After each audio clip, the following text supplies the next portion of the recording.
Sejam todos muito bem-vindos ao programa Controverso. A sociedade muda em nossa volta, as cidades mudam, os padrões e os relacionamentos também. Com isso, a nossa percepção da ocupação do espaço público e também da nossa organização pessoal, como sociedade, também precisa ter outros olhos.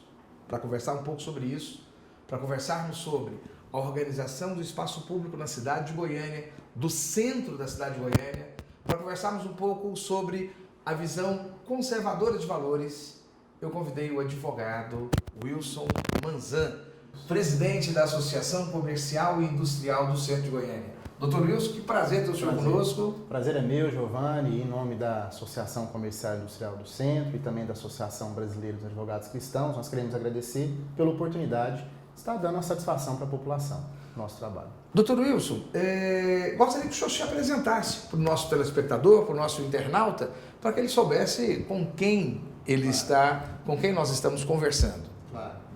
Meu nome é Wilson Manzan, eu sou advogado na área empresarial, advogamos para empresas, também servidor concursado da Assembleia Legislativa e hoje representando duas associações, a Associação Comercial e Industrial do Centro, a qual sou presidente, e a Associação Brasileira dos Advogados Cristãos, associação recentemente criada, que também sou presidente e represento.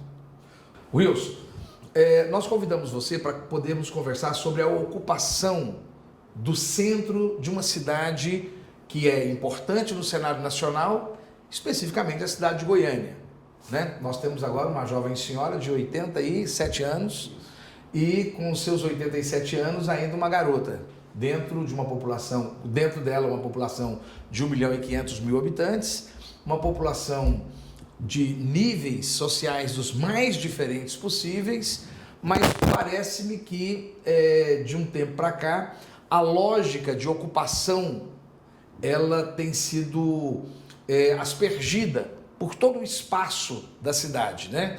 Nós temos aqui a ocupação para bares e restaurantes numa determinada região, para moradia em outras regiões, e você sente que o centro da cidade histórica tem sido prejudicado. Como é essa visão para você e para o seu grupo, e como que você acha que pode ser melhorado? E por quê? Nós entendemos, Giovanni, que esse é um fenômeno que várias cidades, não só no Brasil, mas no mundo, estão passando, mas a realidade de Goiânia é muito peculiar. Porque se você for nesse momento para o centro histórico de Cuiabá, Recife, Fortaleza, Salvador, as grandes capitais do Brasil, Porto Alegre, Florianópolis, você vai ver um comércio efervescente, você vai ver várias opções culturais, de lazer, você vai ver a população visitando o centro histórico dessas capitais. E em Goiânia aconteceu justamente o inverso. Houve essa atividade do poder público de incentivar a população para morar em outras regiões, incentivar a abertura de comércio em outras regiões, e o centro histórico foi esquecido. Não houve uma contrapartida do poder público para a ocupação do centro histórico de Goiânia, como opção de moradia, como opção cultural, de lazer e de comércio. E nós queremos justamente resgatar isso. Queremos resgatar a nossa associação, a atividade econômica do centro de Goiânia. Queremos resgatar o centro de Goiânia como opção cultural, a principal opção cultural do estado de Goiás, como opção artística, cultural, turística. E nós acreditamos que esse momento que nós estamos vivenciando no nosso país, no nosso estado e na nossa cidade como um todo é propício para nós levantarmos essa bandeira de revitalização do centro histórico de Goiânia. Wilson, isso não é um pouco de saudosismo, não?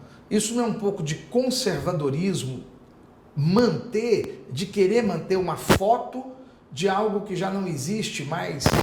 Como eu falei aqui, Giovanni, nós somos constantemente perguntados a respeito disso. Ah, mas quer resgatar aquilo que já passou? Não é resgatar aquilo que já passou. Eu dei exemplos aqui de cidades no nosso país que tem o centro histórico dessas capitais, o comércio realmente é forte, tem o centro histórico como opção cultural, de lazer, que nós queremos resgatar isso em nossa cidade. Não é cabível pensar uma cidade jovem, como você bem salientou, com o comércio e com a opção cultural e de lazer do centro histórico não sendo cogitada pela população. Nós estamos vivenciando hoje em nossa cidade pessoas de 20 a 35, 30 anos não conhecem o centro histórico de Goiânia, não conhecem a Rua 8, a Rua do Lazer, a Rua 3, a Rua 5, a Avenida Goiás, a Avenida Anhanguera, que é uma situação muito peculiar nossa da cidade de Goiânia. Nos últimos 15, 20 anos houve uma defasagem no comércio no setor central e a população deixou de visitar o centro. Então nós queremos resgatar isso. Isso é importante como uma divisa econômica para a nossa cidade, é importante para a nossa cultura, resgate histórico, e eu creio que isso vai brilhantar não só a nossa cidade, como o nosso estado como um todo. Wilson, tem um lado que você não abordou, eu queria perguntar para você, tem a questão da democratização também. Como geralmente, não só aqui em Goiânia, mas todos os centros convergem todos os meios de transporte. Ali as trocas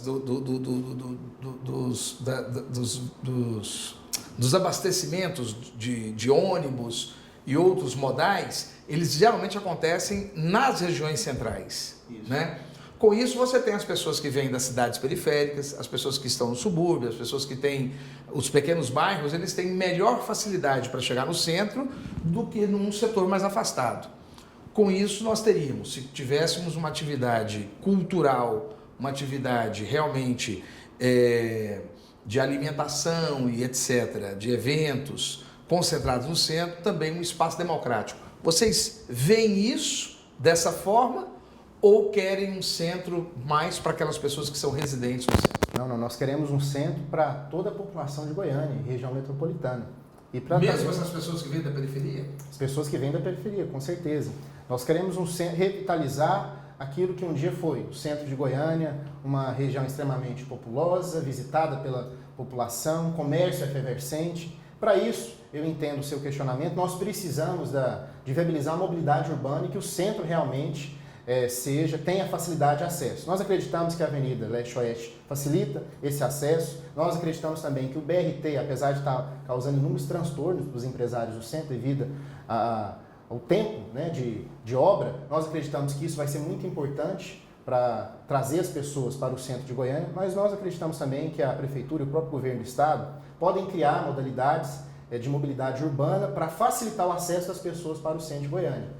Nós estamos levantando uma bandeira para que o centro tenha eventos culturais, sociais, feiras gastronômicas, já levamos isso para o prefeito, estamos levando também para o governo do estado, e nós sabemos que a importância de trazer essa população precisa de ter uma melhor mobilidade urbana para trazer a população de fora. Quais são os principais atrativos culturais e gastronômicos que você enxerga no centro de Goiânia hoje?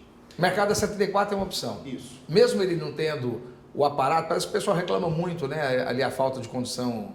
Isso, Giovanni. Uma das nossas reivindicações é a revitalização do Mercado da 74 e o Mercado Central. O Mercado Central em grandes capitais é uma referência, né? Belo Horizonte, São Paulo. Em Goiânia sempre foi uma referência. Nós estamos convivendo com o Mercado Central totalmente subutilizado, não está sendo ocupado como deveria e precisa de uma nova reestruturação. Eu acho que eu fui procurar uma compota de piqui e não achei no Mercado Central. Mas isso talvez seja fruto até dessa falta de revitalização. Isso nós estamos levando também para a Prefeitura. Mas, voltando à sua pergunta, você me perguntou de polos gastronômicos no centro de Goiânia. Hoje nós estamos vivenciando, devido a essa bandeira que nós estamos levantando de revitalização, alguns pontos específicos, alguns pontos gastronômicos no centro de Goiânia, como ali perto da Assembleia, ali na Assembleia Legislativa, que boa parte, pelo menos ali na Alameda das Rosas, é centro de Goiânia. Nós temos ali uma pizzaria temática, uma pizzaria que resgatou o Arquitetura Arte Deco. Perto do Liceu nós temos alguns restaurantes, bares, especialmente acima da Rua 3, que estão com essa pegada para trazer a população, um público mais jovem. No centro de Goiânia nós temos também, como eu falei aqui, o Mercado Central, que nós temos aí, eu não posso citar aqui porque quem não é de Goiás vai ficar com esse gostinho, tem que conhecer. As nossas melhores empadas estão no Mercado Central, salgados, né? Nós temos, por exemplo, as melhores esfirras estão no centro de Goiânia. Não vou falar o local porque são pelo menos 2 locais. Os melhores pastéis estão onde? No centro de Goiânia. Só que a população precisa voltar a saber disso. Eu creio que jovens, e até como eu falei, que até 30, 35 anos não conhecem essa realidade, por não conhecerem o centro, devido à falta de estruturação. Você já comeu no Mercado Central? Sim, sim. Deixa eu te falar, durante um certo tempo, eu fui secretário do município e cuidava dos mercados aqui em Goiânia. E eu fazia questão de uma vez por semana comer num dos mercados. Então o Mercado Central ali, eu sempre gostei de comer pelo menos um sábado no Mercado Central. Uma comida maravilhosa, uma comida simples, mas vistosa, saborosa, muito bem feita. Realmente é um convite interessante para fazer para as pessoas.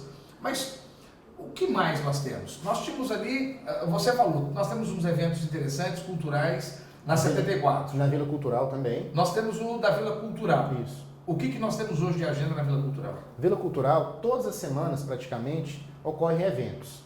O que nós estamos indicando do governo do estado e também da prefeitura, com relação aos teatros municipais que nós temos no centro, é uma visibilidade, trazer uma visibilidade maior para esses eventos culturais. O Inacabado fechou? Fechou, o Inacabado fechou. Nós precisamos que a prefeitura e o governo do estado... O Lago das Rosas você entende que incorporado para Campinas ou incorporado para dentro do centro? Nós entendemos que o Lago das Rosas não traz uma...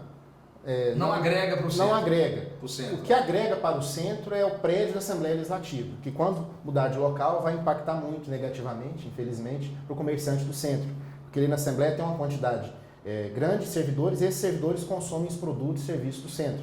Mas se o outro for repensado e aquele espaço for transformado num espaço cultural, num espaço de arte, isso com certeza vai trazer benefício para o centro e vai agregar muito o nosso trabalho e para os comerciantes. O Grande Hotel, o que foi que aconteceu com ele lá? Como é que está? O Grande Hotel hoje está sob a administração da prefeitura e será revitalizado, né? Nós estamos aguardando a total revitalização do Grande Hotel. Há um projeto específico da prefeitura para o Grande Hotel e a nossa associação não está na posição, Giovanni, de só cobrar da prefeitura e do governo do estado. Pelo contrário, nós somos parceiros, né? Os secretários municipais e estaduais sabem disso. Naquilo que for para a população, for positivo, nós estaremos apoiando. Wilson, ainda sobre o Grande Hotel, nós tínhamos eventos maravilhosos ali, que eram exatamente o Clube do Choro, aqueles eventos que haviam ali na porta do Grande Hotel, musicais, fora os eventos que aconteciam dentro do ambiente do Grande Hotel. Isso vai continuar ou isso acabou completo? Nós tivemos um problema, você falou dos eventos, o Chorim, que teve uma iniciativa muito louvável, né? E no início reunia a família, a população, os casais, só que o Chorim começou a ser frequentado por criminosos, moradores de rua, traficantes. Isso afastou a população, casais, moradores, do centro de Goiânia, afastou a população. Então o que nós estamos indicando, tanto da prefeitura como do governo do estado? Todo evento cultural, artístico, que houver no centro, precisa ter a presença da Polícia Militar e também dos fiscais da Prefeitura, da MT. Nós queremos que esses eventos sejam prestigiados pela Polícia Militar, para que a população tenha uma sensação de segurança. Nós estamos convivendo agora recentemente, no jogo do Goiás e Flamengo, num local que estava extremamente bem policiado, o assassinato de um torcedor. Ou seja, onde não há uma presença maciça, e mesmo havendo da Polícia Militar, há um perigo para a população. Então a população não vai sair de casa para ir num evento cultural se não tiver uma presença maciça da Polícia Militar. Então nós estamos indicando isso. Todo evento que tiver no centro precisa ter Polícia Militar. Wilson, você me apresentou uma visão meio, na minha concepção, um pouco bucólica, um pouco familiar demais, um pouco fora da perspectiva do jovem. Você sabe que o jovem é que faz a grande movimentação. O jovem gosta de boate, gosta do funk, gosta de uma movimentação que não é exatamente essa. Não tem nada previsto para essa plateia ou ela é mais concentrada exatamente para o ambiente mais família e um pouco mais velho? O que nós queremos no centro de Goiânia? Esse foi um grande problema que eu relatei aqui. O centro de Goiânia não é visitado hoje por uma população mais jovem. Nós estamos incentivando e nós levamos essa demanda para o prefeito para o que ocorreu na Rua do Lazer, que é uma rua, quem não é de Goiânia, é uma rua, um pedaço de cerca de 150 metros, de uma rua que é fechada para o trânsito de veículos, e somente pedestres circulam ali. Nós queremos que essa realidade seja a realidade de outras ruas, que cortam avenidas e ruas mais largas do centro, para incentivar a abertura de bistrôs, restaurantes, boates, para que seja frequentado o centro também com um público mais jovem. Bom, então, pelo que eu estou percebendo, você imagina alguns boulevards, né? Aquilo que nós temos ali na Rua do Lazer, você já bem explicou, é uma rua de 150 metros, onde ela é totalmente calçada, então você não tem trânsito de carros. Mas isso só é o suficiente? Deixa eu te perguntar, o ambiente comercial. Nós tivemos agora ali um problema agora recente, que chegou aqui para nós, uma discussão sobre o quadrilátero do centro para as empresas digitais. E essas empresas digitais, que é o Goiânia Digital, teria um benefício de desconto na alíquota para quem se instalasse ali. Só que o programa Goiânia Digital acabou sendo estendido para toda a cidade de Goiânia. Você está a par dessa situação? Estamos a par, nós queríamos levar esse projeto já há um bom tempo para a prefeitura, para incentivar justamente a população jovem e geralmente os funcionários das lojas, lojas que trabalham com produtos de tecnologia da informação, têm um poder aquisitivo interessante e podem consumir produtos e serviços ali do centro. Essas lojas são frequentadas por um público mais jovem, então nós gostaríamos de um benefício específico, no caso de benefícios tributários, tanto junto ao Estado, o governo, o município, ali no centro de Goiânia, com uma forma de repovoar o centro de Goiânia com a população mais jovem. Deixa eu te perguntar uma coisa. Isso que você está trazendo não é uma ideia muito conservadora, não? Isso não tem um pouco a ver com um pouco da ideia dos valores que você conversou no início da nossa entrevista?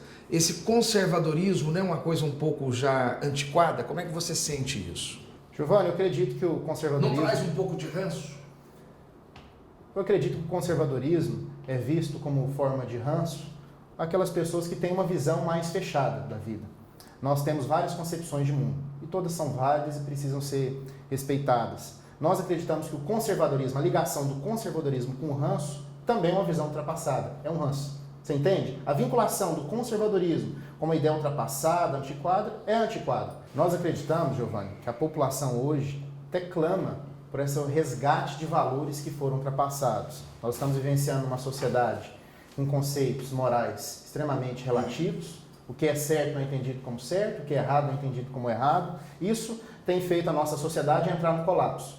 A nossa formação de família, a base da sociedade, que é a família, tem entrado, vamos dizer assim, numa linguagem bem coloquial e popular, numa pane, e nós acreditamos que há um resgate não só da nossa associação, mas da sociedade como um todo, e não é só no Brasil, isso é um fenômeno mundial, de resgate dos valores cristãos, dos valores conservadores. Então nós acreditamos que essa associação, essa vinculação entre conservadorismo com ranço, com antiquado, é também uma ideia antiquada.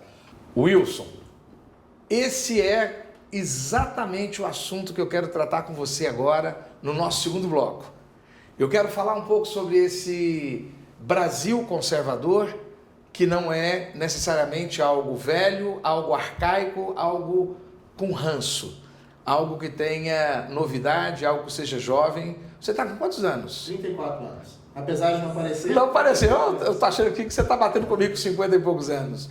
Você representa um raciocínio novo na sociedade, não é isso? Sim. A sociedade, ela hoje é conservadora? Nós entendemos que o nosso país, a maior parte da população tem um pensamento... A minha geração de 30 anos, ela era disruptiva, ela era revolucionária, transformadora, eu sou dos anos 60, né? Desenvolvi minha criancice nos 70 e fui adolescente e jovem nos anos 80. Era totalmente quebrando, dois pés na porta, né? Você entende que essa aceleração, ela parou um pouco, ela está modificando? Está modificando, nós percebemos um aumento do volume, né, de pessoas, de movimentos conservadores no seio da sociedade mais jovem, público de 20, 30 anos, coisa que era impensado 15, 20 anos atrás, devido à influência de movimentos liberais, do ponto de vista sociais. Então nós percebemos que há um aumento de vários movimentos conservadores no seio da sociedade mais jovem. Tem condição de ser conservador e ser bacana ao mesmo tempo? Com certeza. Ser conservador é ser bacana, só não pode ser radical. E é isso, telespectador e internauta, que nós vamos conversar no nosso segundo bloco. Permanece conosco, fique com a gente, o assunto vai ficar melhor ainda. Para você, o que é viver? Para mim, é ter tudo que a gente mais ama por perto. Para Queiroz Silveira, também. Conheça o Viver e Bela Vista. São 2 ou 3 suítes a apenas 1 minuto do Parque Areião, no melhor do Bela Vista. Com fácil acesso aos setores mais movimentados de Goiânia. No Viver e Bela Vista, a vida é nobre e o dia a dia é sofisticado. O Viver e Bela Vista é inspirado na história de sucesso da Queiroz Silveira. A construtora que começou a sua trajetória no Bela Vista, conquistou os setores mais nobres de Goiânia, agora retorna para onde tudo teve início, trazendo um novo olhar. É um retorno às origens, é voltar para casa. É viver. É isso. Viver e Bela Vista, mais que um lugar, uma vida.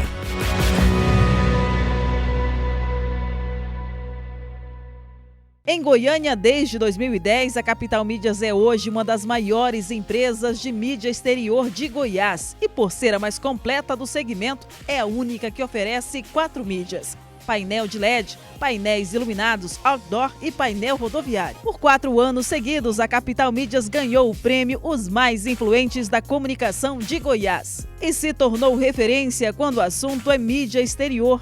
Capital Mídias, a gente anuncia, você vende.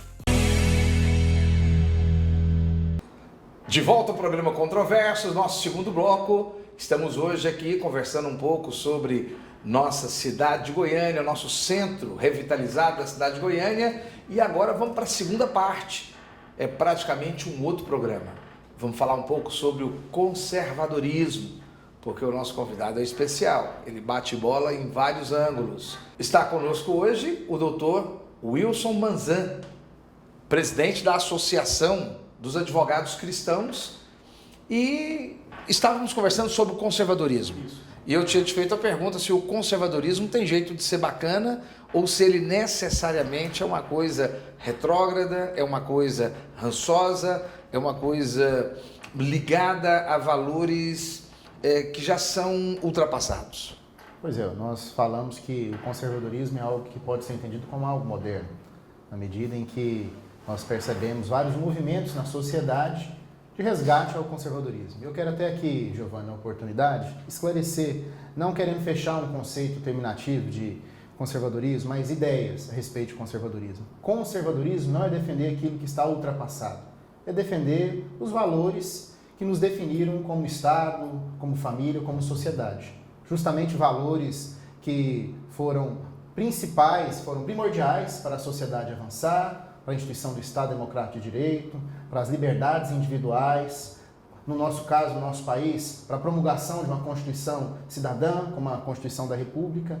Então, o conservadorismo é a volta desses valores, liberdade de pensamento, liberdade de opinião, de expressão. É nesse sentido que nós estamos nos colocando, nos posicionando, para defender esses valores perante a sociedade e o poder público. Mas, doutor, algum desses conservadores hoje não questionam a Constituição de 88, dizendo que ela é excessivamente liberal nos costumes, que dá muita margem para o comunismo, para o socialismo, uma conversa antiga, né? Uma conversa de mais de 100 anos. A grande questão de algumas posições mais radicais de conservadores com relação à Constituição é a interpretação que é dada pelo Supremo Tribunal Federal a alguns conceitos, alguns princípios constitucionais. Mas o problema não é a Constituição. A interpretação que é dada desvirtuando o espírito da lei, desvirtuando o espírito do Constituinte originário.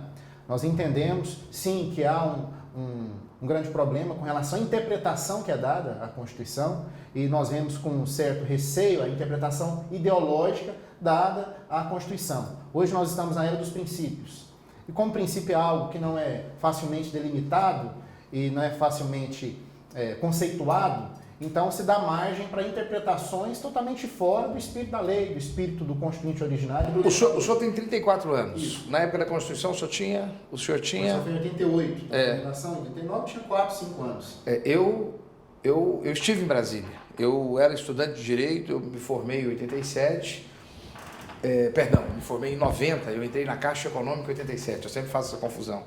Mas eu fui para as ruas, no Direta Já, eu fui para as ruas, para a Constituinte, eu fiz campanha, fui para Brasília, para os movimentos sociais naquela época e participei intensivamente das discussões universitárias quanto às questões constitucionais.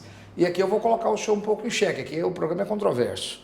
A primeira questão, doutor, que eu vejo é a seguinte: a Constituição, ela realmente houve uma força conservadora com a qual ela não pôde modificar o Estado brasileiro, porque não era compatível. Discussões como, por exemplo, o aborto, discussões da nova família e assim por diante, não era compatível. Mas havia um espírito de transformação da sociedade, um espaço para que essas decisões fossem transformando a sociedade na medida em que ela caminhava. E o elemento de transformação é o Supremo Tribunal Federal no momento em que ele dá entendimento acomodando o texto legal com a própria sociedade. O senhor não vê isso? Os conservadores não enxergam isso? Nós entendemos... Ou veem de outra forma? Não, que a Constituição ela é fechada, lacrada, tem que ser daquilo, qualquer outra coisa, só o Congresso pode... Evidentemente que há uma interpretação jurisprudencial em cima de um caso concreto, aplicação da lei, com certeza. Por isso que existem os princípios de hermenêutica jurídica para a interpretação da lei ao caso concreto. Ocorre que nós estamos vivenciando nos últimos 15, 20 anos, por influência do direito norte-americano e alemão, uma elasticidade em conceitos jurídicos. Nós percebemos conceitos jurídicos indeterminados, cláusulas abertas, que estão rodeados em toda a legislação brasileira. E se nós formos perceber, desde o Código de Processo Civil, recentemente promulgado, recentes leis, nós percebemos o excesso de conceitos jurídicos indeterminados, cláusulas abertas, dando margem para interpretações ideológicas. Contra isso, nós nos posicionamos. Nós posicionamos contra interpretações ideológicas em cima de conceitos que, propositalmente, o legislador, através das influências desses grupos ideológicos na Câmara dos Deputados, no Senado Federal, o lobby que esses grupos, e é muito forte, um lobby de esquerda, fazendo com que esses conceitos sejam elásticos, dando margem à interpretação ideológica. Vamos tentar sair do lugar comum? Muitas vezes as pessoas gostam de tentar trazer essa discussão para o caminho mais fácil, que é discutindo sobre LGBT. Eu não gosto. Eu acho que isso empobrece a discussão. Vamos tentar buscar algum outro parâmetro? O que estaria hoje sendo discutido que mexeria nas estruturas que o senhor percebe? O que nós percebemos, Giovanni? Uma mutação, inclusive no próprio entendimento jurídico, e o aluno de direito é muito influenciado com relação a essa mutação de conceitos como de família. Qual que é o conceito de família? O conceito de família que nós aprendemos, pelo menos que eu aprendi, há 10 anos atrás, quando estive no banco de faculdade, há 15 anos atrás, 14 anos atrás, o conceito de família é o conceito homem, mulher, é o conceito dos filhos, que foi base da sociedade que nós entendemos hoje. Esse conceito tem se transformado, mudado ao longo dos anos. Então, hoje, um aluno de direito, ele já não concebe esse conceito tradicional de família. Nesse sentido, nós nos posicionamos. O resgate dos valores conservadores da família judaico-cristã, por exemplo. O senhor acredita que família é essencialmente marido, mulher e filhos?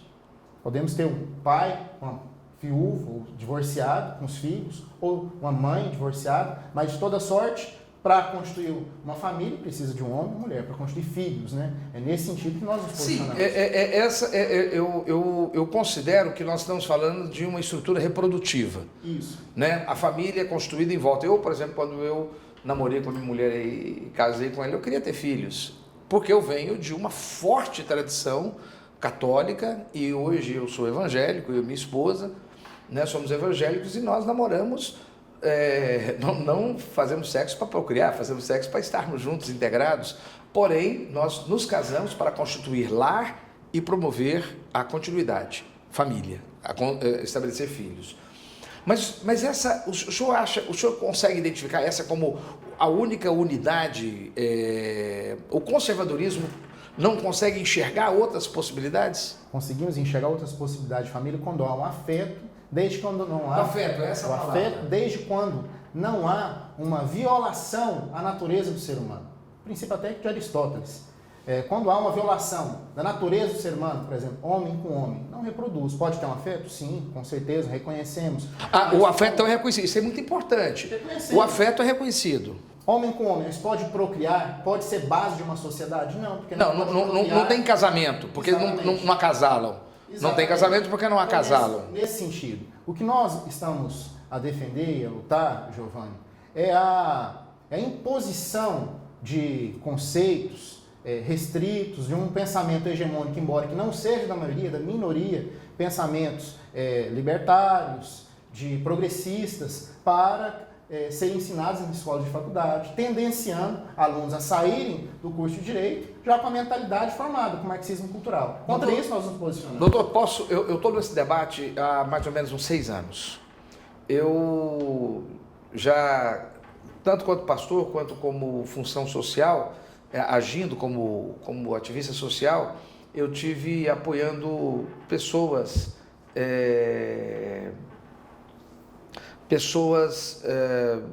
LGBT, né? Como secretário de governo, eu tive também de atuar com muitas políticas também. Você sabe o que é que eu percebo? O problema não está nisso. Eu acho que o problema está numa falsa compreensão de estruturas que não se conhecem. Então, as pessoas que vivem desapercebidas dessa relação que eu tenho no meu lar, que eu tive com a minha mãe e com meu pai, que a minha esposa teve com o pai e a mãe dela, porque nós viemos de lares extremamente conservadores. E temos uma família altamente conservadora. As pessoas falam assim, o Giovanni ele é muito liberal. Não sou. Eu sou altamente conservador na minha prática. Eu sou liberal nos meus conceitos. Então, o que eu percebo? As pessoas não conseguem se enxergar. Então, na verdade, o excesso que está é na imposição, na minha cabeça, na imposição de que aquele é o método com o qual você deve viver.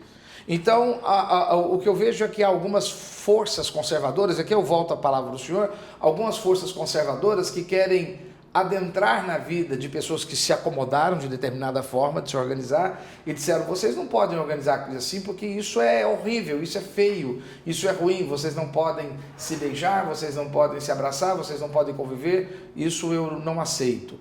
E do mesmo jeito, essas outras pessoas, elas olham para pessoas como nós e diz, olha, vocês vivem numa heteronormatividade que está errado, vocês precisam ser mais liberais, mais soltos e assim por diante, uma liberdade que nós não queremos. A grande discussão que eu vejo, e aí eu jogo para o senhor, não estaria nessa intervenção, não? Não seria mais fácil que cada um tivesse sua vida e conduzisse de acordo com o seu grupo que tivesse inserido? Essa é a nossa proposta, que haja liberdade de cada um viver como acha que é o correto. Nós não entramos no mérito se é certo ou se é errado. O senhor nunca foi na casa de ninguém verificar como é que eles estão fazendo sexo lá dentro? Não, mas eu tenho pessoas eu tenho uma função na minha igreja, eu atendo pessoas, aconselho essas pessoas, estamos sempre de braços abertos, amamos, né, o homossexual, e vai aqui meu recado a todo homossexual, nós amamos os cristãos. A gente não quer entrar na conversa, mas essa é uma pauta muito forte. O cristão tem o dever de amar todos, independentemente da opção sexual, da cor, da raça. O que nós não queremos é uma imposição unilateral de um tipo de educação, como, por exemplo, a ideologia de gênero, entrando nas escolas, induzindo os filhos de quem são conservadores, pastores, líderes nas igrejas, a terem uma determinada opção sexual. O senhor já tem filhos? Tenho filhos já. Quantos anos? Tenho um filho de 11 e uma filha de 6. Eu tenho um filho de 22 anos e uma filha de 20. E acompanhei muito de perto a formação escolar, a formação de grupos de amigos e etc. Nós moramos num setor Santa Genoveva, colado com o Jaó, e sinceramente eu nunca percebi essa invasão na nossa educação. Nunca. Absolutamente nunca. Até porque, até determinada época, meu filho estudava em escola evangélica. Mas depois, não. Depois eles foram, o ginásio, o segundo grau eles fizeram, hoje não fala ginásio mais, né? É o segundo ano, a segunda fase do ensino fundamental eles fizeram em escolas não convencionais. Nunca tivemos problema. A única coisa que eu pedi é que não estimulassem os meus filhos com o tal do Halloween. E não foi uma imposição minha, eu realmente pedi, olha, eu gostaria que me respeitasse nesse aspecto, que eu realmente não convivo com isso. Mas eu nunca percebi essa imposição. Eu sou filho de educadores. O senhor já percebeu algum tipo de imposição sobre os seus filhos? Também sou filho de educadores, minha sogra também é diretora de escola há muitos anos, minha mãe mestre em educação, professora, tanto universitária como também de escola pública e escola privada também. Nós percebemos, meus filhos também estudam em escolas evangélicas. Então nós não temos isso na nossa realidade, mas nós percebemos através de filhos de amigos, muitas vezes evangélicos, e tem filhos em escolas não confessionais, escolas com nome reconhecidas na cidade. A gente percebe em simples brincadeira, uma tendência natural do menino brincar com carrinho. Isso é muito comum em escolas, muito comum essa realidade. E a criança muitas vezes vai pegar o menino, como é de comum, é de prática, vai pegar o carrinho, o menino, a menina é boneca, e muitas vezes a professora repreende. Opa, por que menino tem que brincar com carrinho? Por que não pode brincar de boneca? Aí nós já não percebemos que é algo natural. Nós percebemos que isso é contra a natureza. Mas o senhor viu isso acontecer? O senhor acompanhou caso concreto porque eu já ouvi muito boato. Eu fiz um teste, eu comecei a acompanhar pessoas que denunciam e entrei em contato dizendo, olha, eu sou advogado, eu sou ligado ao OAB, a gente acompanha essas questões dentro da área de direitos humanos, eu gostaria do nome, endereço e os dados da pessoa envolvida. Não tem isso aí, eu ouvi falar. De repente começa a desaparecer. O senhor chegou a ter um caso concreto? Como nunca aconteceu comigo, não tem nenhum caso concreto. Mas são os que os educadores... relatos de... São que os educadores com os quais eu já conversei, e aí eu já vou também mudar de assunto, porque eu acho que tem outras vertentes bacanas para a gente conversar. Mas, doutor, é um pouco do que eu já tive também em contato, sabe? De que está muito mais no medo de que aconteça, de uma propaganda maciça que aconteceu, talvez até de uma tentativa do que se estava sendo preparado, mas que foi frustrado, do que efetivamente tenha ocorrido. Já conversei com vários amigos meus, ninguém tem notícia disso, volto a te falar, tem 5 ou 6 anos que eu estou acompanhando, acompanhei nas escolas municipais, tudo que eu tenho são essas denúncias que teve pela televisão, através de grupos políticos em propagandas específicas. Enfim, eu acho que o diálogo ainda é um grande caminho. Vamos voltar a falar do lado bacana do conservadorismo. O senhor entende o conservadorismo dentro do ponto de vista dos valores, mais liberal dentro da postura econômica. Está amarrado automaticamente um conservador, ele é um liberal? Acredito que não estejam, não são tendências efetivamente amarradas, né? Hoje é comum, eu sou um conservador liberal na economia. O que se vê hoje é um esforço para que os liberais na economia se alinhem aos conservadores, mas não estão ideologicamente aliançados. O senhor consegue explicar para a nossa plateia, o nosso telespectador e o internauta, um pouco a diferença dos dois? O que é um liberal econômico, o que é um conservador? Liberal, aquele que tem um pensamento liberal na economia, ele compreende o Estado como um Estado mínimo, um Estado regulador. Ele não compreende um Estado inchado, ele não concorda com a intervenção do Estado na economia, a não ser em casos de segurança nacional, em casos esparsos, previsto na legislação, salvo engano, artigo 173 da Constituição. Agora, o conservador é mais uma linha não voltada à economia, uma linha de costumes. O conservador é aquele que defende o modelo de família tradicional judaico-cristã, é contra a legalização do aborto, heteronormativo, é contra a legalização das drogas. Ou seja, existe os LGBTs e as suas condições, mas há uma heteronormatividade, né? O grupo principal, a sociedade se constrói com base heteronormativa. Isso, exatamente. E isso é muito confortável, é assim, a sociedade é assim. É o grupo hegemônico. Exatamente. Precisam ser respeitados, mas o grupo hegemônico... Eu não ousaria dizer que é um grupo hegemônico. Há um pensamento hegemônico contrário, que é de uma minoria, só que uma minoria muito barulhenta. Que tem acesso à cultura. Que tem acesso à cultura, tem vários partidos políticos que estão no poder, vários parlamentares, governantes, tem uma aceitação na mídia muito grande. Então essa minoria, por ser uma minoria muito bem articulada e há mais de 30 anos ocupando cargos públicos nas escolas, nas universidades federais e nas escolas, acaba influenciando a sociedade. Mas ouso dizer que é uma minoria com pensamento hegemônico. Tanto é verdade que é importante essa oportunidade que a Fonte TV está nos dando, porque é difícil um conservador ele se posicionar, ainda mais um advogado, da minha idade. Fonte TV e Canal Promessas. Vamos honrar aqui o nosso Canal Promessas. Forte abraço, Paulo, Fernando, do Gente Legal, que tem nos recebido muito bem. Obrigado, viu, Paulo? Fazer um merchan. Com certeza. É difícil um conservador, advogado, da minha idade, presidente também de uma associação comercial, conhecimento com alguns políticos, algumas pessoas, inclusive da imprensa, manifestar, defendendo o conservadorismo e ser respeitado em todos os ambientes sociais. Isso não é comum. Então, o que é que nós percebemos? Há um pensamento da minoria da população, mas é hegemônico. Tanto é verdade que nós não sentimos liberdade de manifestar aquilo que nós acreditamos. Por isso, nós criamos a Associação Brasileira dos Advogados Cristãos para sermos uma voz ativa perante o OAB, perante o Poder Judiciário, perante a sociedade como um todo, para defender esses valores tradicionais. Para não dizer que nós ficamos muito sobre a questão da sexualidade, há muitas pessoas das áreas de esquerda e que são mais libertários, como eles se chamam, algumas vezes, que dizem que o problema dos conservadores é um problema sexual, que é um problema sexual mal resolvido. Vamos tentar sair desse plano e vamos para outros. Por exemplo, a questão da desvinculação dos filhos da família também é um problema? Com certeza. E como que isso acontece? nós percebemos várias formas do filho desvinculado do pai. Um grande exemplo é o radicalismo. Seja inclusive o conservador extremamente radical, que ele impõe sua visão de mundo para o filho. Eu acho que tudo na vida tem que ser conquistado. O respeito é conquistado. O amor e o carinho de um filho é conquistado. Um abraço pode muito bem ser trocado por algum presente, mas um abraço verdadeiro, um carinho realmente que vem do coração, isso é conquistado. Então nós percebemos que esses conceitos de afetividade, valores, esses princípios precisam ser cultivados em nossa sociedade e tem se perdido. A palavra de Deus fala, nos diz que o amor nos últimos tempos se esfriará e nós percebemos isso. Então uma das nossas vertentes desse conservadorismo é o resgate ao afeto no seio da família, ao saber ouvir o filho. Eu sempre alerto aquelas pessoas que andam próximo de mim, inclusive colegas advogados, cristãos, conservadores, a procurarem ter esse relacionamento com os filhos, sabe? Perceberem aquilo que os filhos estão falando, a perceberem os sinais que os filhos estão nos dando, para termos essa proximidade com os nossos filhos. Uma das formas dos filhos se desvincularem dos pais é a rebeldia, pela forma autoritária de se impor determinado tipo de pensamento. A relação homem-mulher, como é que uma estrutura conservadora ela enxerga essa relação? Uma submissão feminina? Essa palavra, Giovanni, precisa ser melhor explicada, submissão.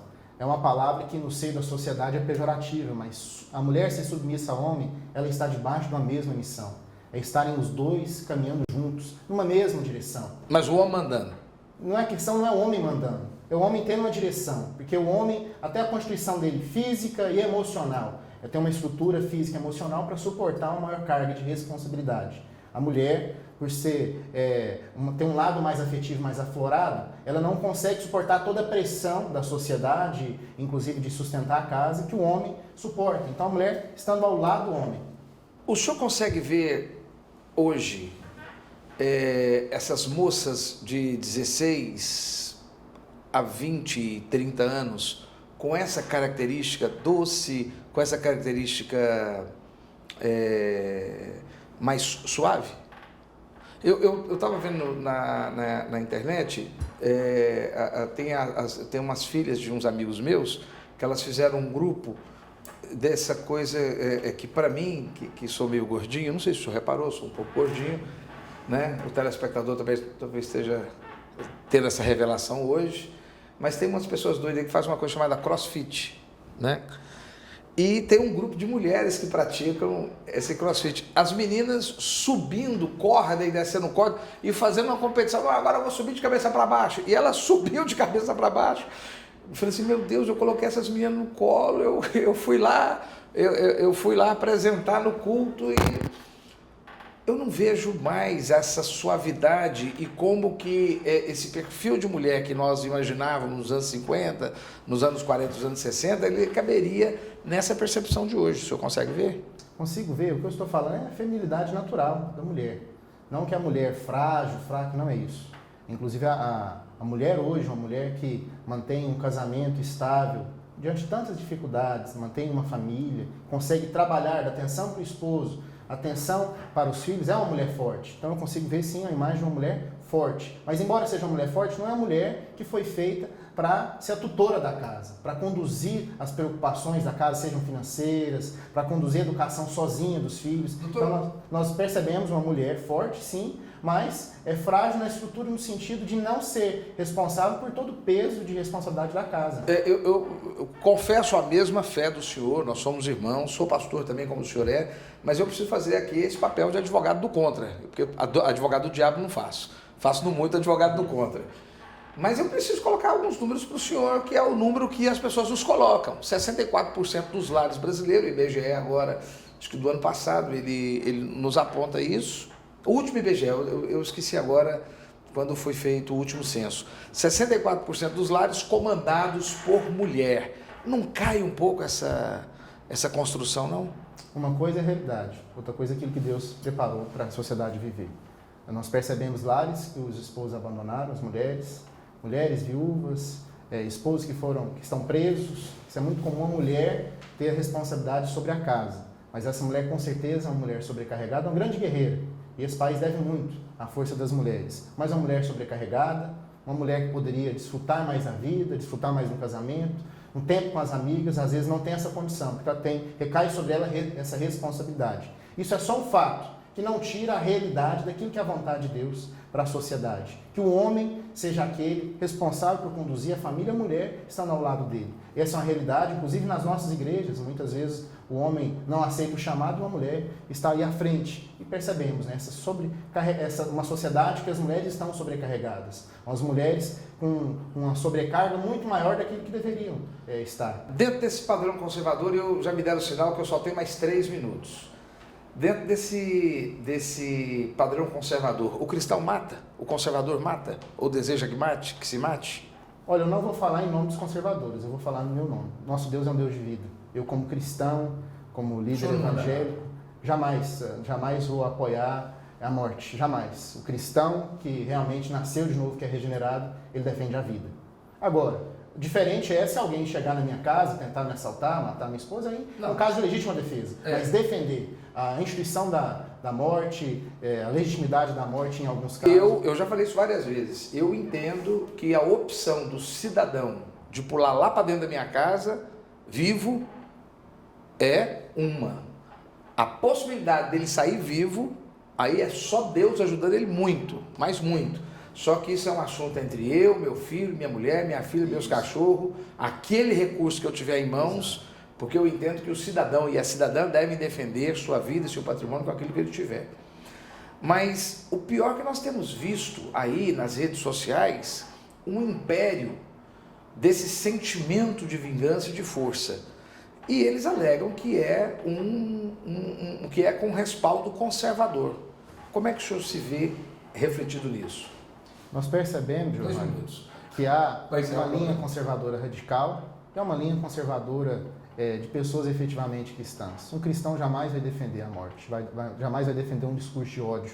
Por isso eu procuro falar aqui com brandura, sempre ouvindo opiniões contrárias. Uma coisa é defender a família e a casa da gente, né? De ser agredido. Né? Isso. Outra coisa é defender um discurso de ódio, um discurso que separa das pessoas. Jesus sempre esteve ao lado daqueles que eram escória da sociedade e se afastou daqueles que a sociedade viam como pessoas puras, como os fariseus e saduceus. Então nós acreditamos que o conservadorismo que nós queremos resgatar é o conservadorismo efetivamente cristão, de valores eternos da palavra de Deus. E entre os valores, o humanismo, o amor ao próximo. O respeito, o amor efetivo ao próximo. Como um conservador cristão vai defender um discurso de ódio e a morte? Para nós é inadmissível. Então, até mesmo entre os conservadores, você crê que tem muito trabalho a fazer. Quer dizer, não é só em relação aos partidos políticos, o enfrentamento, não é só... entre os próprios conservadores tem muito trabalho a ser feito. Tem muito trabalho, porque muitos têm utilizado essa bandeira para se promoverem no meio político, em vários meios sociais. E o que nós precisamos é de pessoas que são conservadores, embora não admitem, que estejam do nosso lado a defender essas bandeiras de forma moderada, sempre com amor ao próximo, com esse lado de humanismo, como nós conversamos aqui. O Wilson Manzan, advogado, presidente da Associação Cristã de Direito, presidente também da Associação Comercial e Industrial do Centro de Goiânia. Eu deixo aí, você tem 30 segundos para suas considerações. Quero agradecer a toda a população que nos assiste, não só de Goiânia, mas de todo o país e fora do nosso Brasil, e convidar a todos os advogados cristãos, conservadores, para participarem da ABACRE, Associação Brasileira dos Advogados Cristãos. Aproveitar também, convidar os comerciantes e moradores do centro que ainda não fazem parte da Associação Comercial e Industrial do Centro, para fazerem parte e terem seus direitos defendidos perante o poder público. Um grande abraço a todos, obrigado pela oportunidade. E você está no programa Controverso. Te espero semana que vem, estaremos juntos no lugar certo. Forte abraço.